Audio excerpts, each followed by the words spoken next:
你说如果我想离婚，你们能理解我不？我带着一家人去哈尔滨玩，玩的我现在轻微脑震荡。是这样的，故事发生在去哈尔滨之前，我们要去哈尔滨参加一个活动，要给全家人订4套衣服。我让我同事帮我订的，我同事就直接找的大胖媳妇说：“姐夫，你给我一下你的身高体重。”我同事没有说订衣服这个事儿，大胖媳妇不知道咋想的，告诉人家她身高1.8米，体重185，我同事就直接给她订了。拿到衣服，我和孩子都正好，她的穿不进去。我说怎么订的？我同事没问你身高体重吗？他说你同事问我了，但是他也没说要身高体重是订衣服啊，我以为要给我做百度百科呢，结果这个衣服就是穿不进去，因为他谎报了26斤。我说那咋办也来不及了，你的就给人退回去。我们几个穿一样的，好看的、暖和的，你自己穿你的棉马甲。他不干，他说这衣服其实正好，就是里边衣服穿太多了。于是。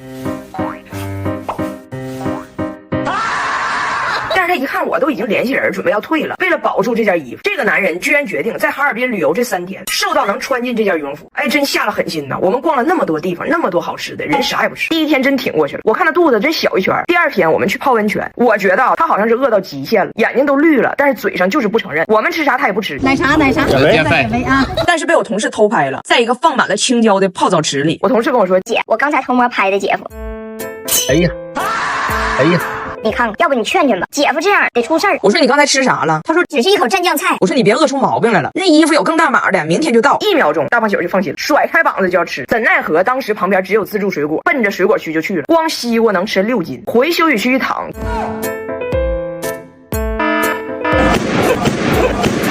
留着吧。吓整个哈尔滨一跳，回去换上了最大码的新衣服，合身了。大胖媳妇做回自己了。怎么说呢？快过年了，大胖媳妇是奔着出栏去吃的。谁跟你抢？吃的多他就快乐，他就劲儿大，他就伤害性极强。俺一家人一起去冰雪大世界，进去他就要玩那个最刺激的大滑梯。我说我不去，咱就玩点这个拉小孩这个雪上轮胎这种安全的，我怕摔。他说没事儿，你别怕摔，有我在。话音未落，晚安，玛卡巴卡。他说对不起，我玩嗨了，没收住，我收着点绳子。过了5分钟，他问我咱中午吃啥？我说杀猪菜。他说杀猪菜。我说孩子们也未能幸免。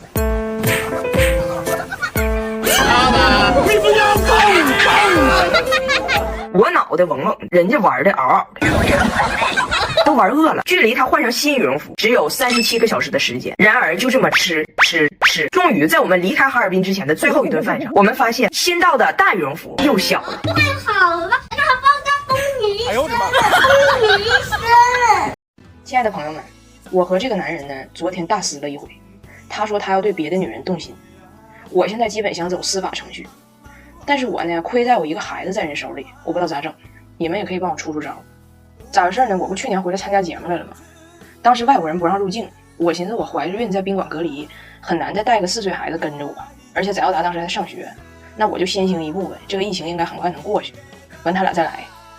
但是我呢，确实高估了国外这个办事能力，我回来之后，国外没清，反倒爆发了，所以呢，他更来不了了。但是我还是没回去，我想在国内生孩子，我想活。我需要一个智商平均线在25以上的专业医疗团队，我不想再去伦敦的医院了。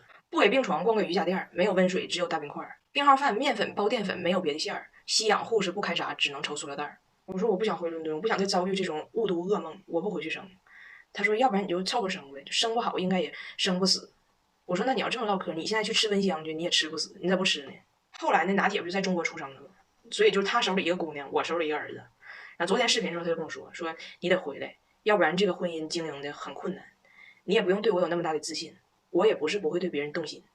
我说咱家住的是老年区，就周围方圆8公里，平均年龄79。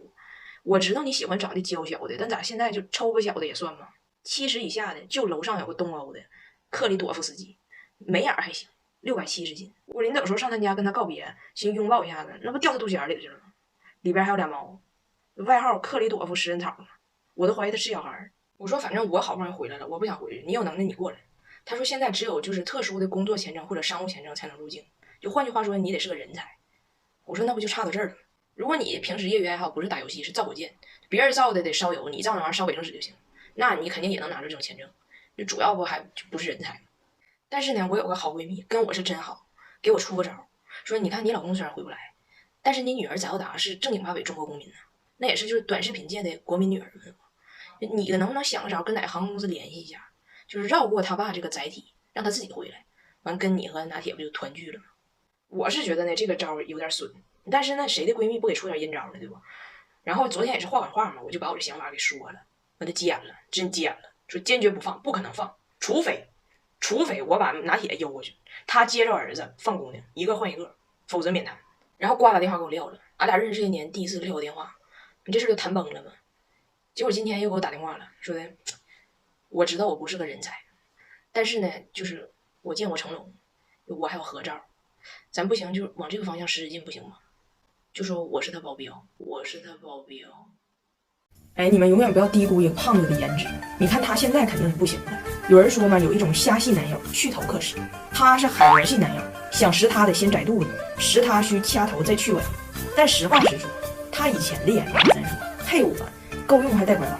以前呢也是招蜂引蝶，就刚才骑马照片那个岁月，女朋友不断，而且净招姐姐，人走的是纯欲风，就好生惹人怜爱的那种感觉。但都是咋黄的呢？就都是让我婆婆给要走的嘛。就我婆婆老管人女生要钱，她一带女朋友回家，人女生喝口奶，我婆婆管人要钱；人女生吃个披萨，我婆婆管人要钱。后来有一个差点成了，咋回事呢？那女生厌食症外加强迫症，来了一顿擦地消毒，就是不吃饭。哎呦，我婆婆好生喜爱呀。这个好着，这段写了可以留下，将来还不会在短视频里说我。等后来遇着我的时候呢，就颜值已经开始就力不从心了。我就发现她的头发呢越来越少，我就有点担心。她说没事儿，这肯定就是我发量的下限了，不会再掉了。因为啥呢？头发这玩意儿它是基因遗传。你看我爸是头发有点稀，但是没事儿，他不是我亲爸。我亲爸的照片我看过，那头发长得跟胶份子似的，龇牙咧嘴的长的。放心，我随那个吧，我随那个吧。我就信了嘛。若干年后的一天，我婆婆突然给我老公发张照片说，你亲爸消失这么多年，现在想重逢，发来了一张近照。我一看完了，BBQ 了，还不如他后爸呢。锃亮的脑瓜子，啥也没有，锃亮。我说你最近要考科2，你都别看他，你看他你都打滑，你坡路都不能骑车。古代看亲生父子2滴血能分离后再相逢，尹家看亲生父子俩脑袋能折射出太阳能。所以这一年我发现他的颜值啊，紧紧绑定在他的头发上。所以你看婚礼的时候，我斥巨资给他整的一人妆发呀，就那濒危的25根头发，整整吹了40分钟。你说他这一头小卷毛长的啊，就既内卷又躺平，你说气人吗？为了婚礼，人2月没剪头发，就为了吹出一种氛围感那种感觉，是不是当时还挺有用的？直到那一秒，我们这不挨桌敬酒吗？我们有一桌朋友就喝多了，开心了，咔嚓一瓶香槟直接喷他脑袋上，那个画面你能想象吗？啫喱后的脑袋一被喷，天蓬元帅弼马温，人这头发一趴下，整个人都变了。我们敬第一圈酒的时候，别人说，哎，你说彩楠对象找的年轻带劲呢。等我们第2圈敬酒的时候，哎妈，还是刚才那人吗？哎，都说外国人老得快，咋这么快呢？咋这么快呢？我呢，为了拯救一下大胖媳妇的氛围感，决定吸取一下当年婚礼的先进经验，从头开始，就用这款KONO轻盈控油洗发水，泡沫嘎嘎多，洗起来又清爽又舒服。一般控油的洗发水肯定洗完会干，但他家添加了护肤级的保湿成分，洗完一点不干涩，顺滑轻盈有光泽呀。最重要的是蓬松效果好，头发根根分明。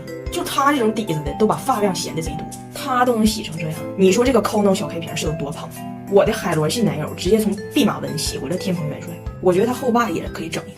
我的公公布莱恩在中国行窃被抓，咋回事呢？这还得从我婆婆温迪太抠说起。这么多年呢，温迪来中国送礼的方式可以说一直很节能减排。年30晚上，非常隆重掏出一盒饼干给我爷我奶，感谢他们的盛情款待，让早达在中间当翻译。早达跟我爷说：“太爷爷，我的奶奶让你把你喜欢的挑出来。”我爷说：“我不饿。”早达说：“我的奶奶说快点挑。”我爷说：“你告诉你奶，她太热情了，我都爱吃，不用挑。”早达说：“我奶说，但是这饼干有60块，其中20块是你的，剩下40块是送给其他2个人的。你已经吃了1块，还有19块，你快点挑，因为他一会儿就要走了，盒子得带走。”哎呦我的妈！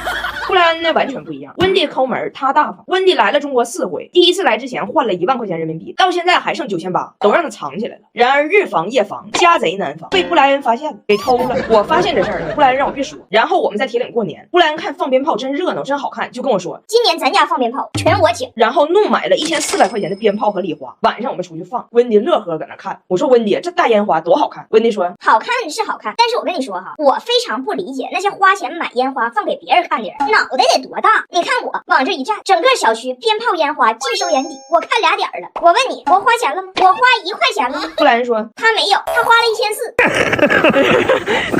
这两口子性格反差可太大。我婆婆来中国这么多回，因为语言不通，融入性极差。布莱恩不一样，他融入不需要语言就硬融入。最好笑的是，有一天我们在家吃饭，我爸新买的毛衣他扎得慌，我爸就给脱了。然后我爸跟我爷说，让我爷随便找个衣服借他穿一会儿。布莱恩看着我爸突然脱衣服，问大胖媳妇儿：“这是什么习俗啊？”大胖媳妇儿也是瞎解释，跟他爸说：“反正每年喝酒就喝到这个量的时候，都有这么个仪式，固定节目，大概表达的就是脱衣为盟，今晚必须喝透。”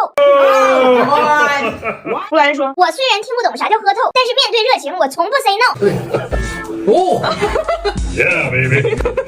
这顿饭喝了2瓶好酒，都是布莱恩把温蒂的钱偷出来买的。酒喝差不多了，温蒂劝布莱恩快点走。布莱恩说：“酒没喝完呢，不走。”温蒂说：“没喝完呗，不是你的酒。”然后我给你们重现一下当时的布莱恩啊。假如说，我说假如我说这个酒就是我们的酒，你的钱买的，1100一瓶，你会怎么样呢？温蒂说：“我会掐死你。”布莱恩。